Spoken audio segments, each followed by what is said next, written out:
Hezký den všem, tohle video jsem udělala na přání a je to takový zrychlený pomocník k tomu, jak se aspoň jako první pomoc zbavit negativních myšlenek a takových strašáků v hlavě, kteří za vámi chodí. Jsou to myšlenky, které jsou otravné, někdy se mohou zakládat trošku na pravdě nebo už na nějaké zkušenosti, které ze života máme. Metodu mi představila a tak nějak mě ji naučila moje psychoterapeutka. Je to metoda KBT, kognitivně behaviorální terapie. Doufám, že jsem to přečetla dobře. Budeme potřebovat tužku a papír a půjdeme na to. Takže máme připraven papír, tužku, uděláme si 4 sloupečky, když by potom někdo potřeboval, není problém asi poslat tabulku. Ten první sloupeček bude vyjadřovat naši myšlenku. Ať je to jakákoliv pro vás si myslíte hloupost, normálně si ji tam napište, rozepište.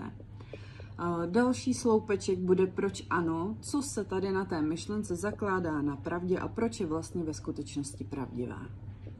Třetí sloupeček bude proč ne. Proč není pravdivá a co jí vlastně reálně odporuje. A ten čtvrtý sloupeček bude nějaký realistický závěr. Podíváme se na to opravdu reálně. Tak, myšlenku, kterou jste mi napsali, nikdy se z toho nedostanu. Přichází panické ataky, různé problémy a prostě přijde myšlenka, hele, jsem v začarovaném kruhu, z tohohle se v životě nemůžu dostat. Takže si to napíšu, nikdy se z toho nedostanu. V tom dalším sloupečku mám proč ano, proč je to pravda. No tak protože už moje stavy trvají dlouho, mám třeba napsáno. Pořád se dokola tyto stavy vrací a tak nějak jako nevím, co s nimi. Ten další sloupeček je proč to není pravda. Takže si zase podle sebe napíšu, zamyslím se nad tím, můžu tyhle sloupečky vyplňovat fakt dlouho a fakt nad tím hodně přemýšlet, vracet si k tomu, dopisovat to tam. To video je jenom teďka takhle zrychlené, abych vám ukázala, jak to vlastně funguje. Takže proč to není pravda? Už jsem měla v životě lepší období, kdy bylo lépe a zabrala mi terapii. Někomu zabírá něco jiného, napíše si to tam, nebo vás třeba v průběhu dne, když nad tím reálně budete přemýšlet, bude napadat zase něco, proč ano, proč ne. Dávejte si to do těch sloupečků, pak to porovnávejte, ale opravdu jako reálně, jak to opravdu může být.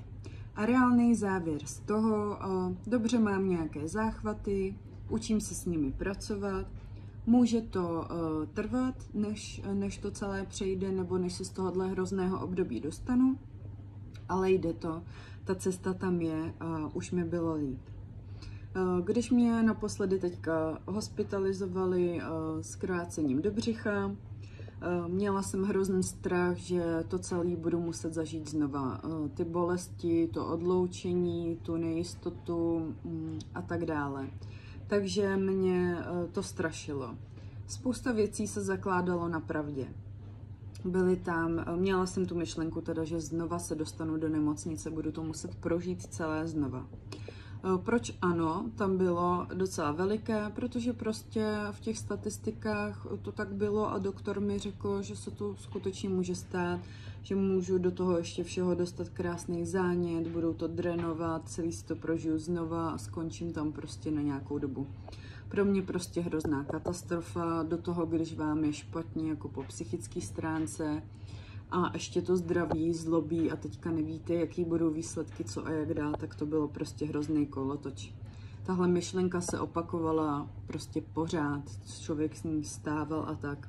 A bylo potřeba si reálně rozepsat, proč ano, a těch ano tam bylo docela dost.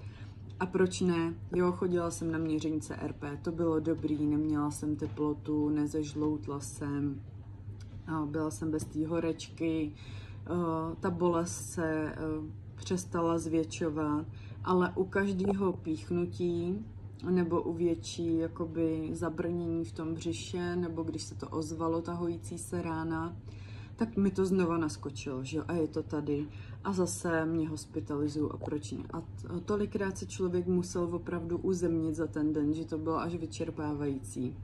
ale ta myšlenka opravdu časem a tímhle s tím, že si to budu opakovat a takhle rozebírat, ona slábne a nemá takovou sílu, jako měla třeba úplně na počátku. Ten závěr z toho byl, že jsem z toho venku, že vlastně na té kontrole to dopadlo tak nějak jako v rámci možností dobře, nic se momentálně nedělo, no a uzemnit se v té realitě, nekoukat úplně, co bylo a co bude, ale žít tím přítomným okamžikem teď, protože samozřejmě se stát v životě může spoustu věcí a kdybychom měli žít a živit v sobě ty katastrofy, tak neděláme nic jiného. Vím, že to vypadá třeba úplně jednoduše, ale jednoduchý to není. Je to práce na vás, práce s vašima myšlenkama. Zkuste to a dejte schválně zpětnou vazbu, jestli jste zkusili nějak uzemnit tu vaši myšlenku. Proč ano, proč ne, co vlastně zvítězilo, jaký byl váš reálný závěr. A jsou dokonce myšlenky, se kterými si lidi úplně neví rady a pokud nějaká taková existuje, tak se ji nebojte napsat. Zkusíme ji třeba rozebrat a třeba i zjistíte, že netrápí pouze vás, ale i dalších x lidí. A samozřejmě nejsem žádný odborník, jenom posílám dál tuhle zkušenost, protože spoustu lidí si třeba tu terapii nemůžou dovolit, nebo než se vůbec nikam dostanou, tak je taky pozdě. A přišlo mi to jako docela fajn pomůcka.